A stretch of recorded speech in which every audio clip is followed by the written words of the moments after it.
Do you want to disable the message seen status on Twitter X? You can turn off read receipts on X with just a few simple steps. Before we begin, please like this video and subscribe to our channel.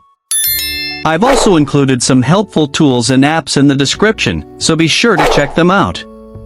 To disable the seen status on your X account, first, open the X app on your mobile device. Once you are on X, make sure you are logged into your account. Then tap on the messages icon at the bottom of the screen. This will open your direct messages section. Now, tap on the setting icon or menu icon. A pop-up appears with different options. Now, select Settings from here. Inside the settings, find the option called Show Read Receipts. If it is turned on, simply toggle it off. Once disabled, other people will no longer be able to see when you have viewed their messages. Keep in mind that when you turn off read receipts, you also will not be able to see when others read your messages.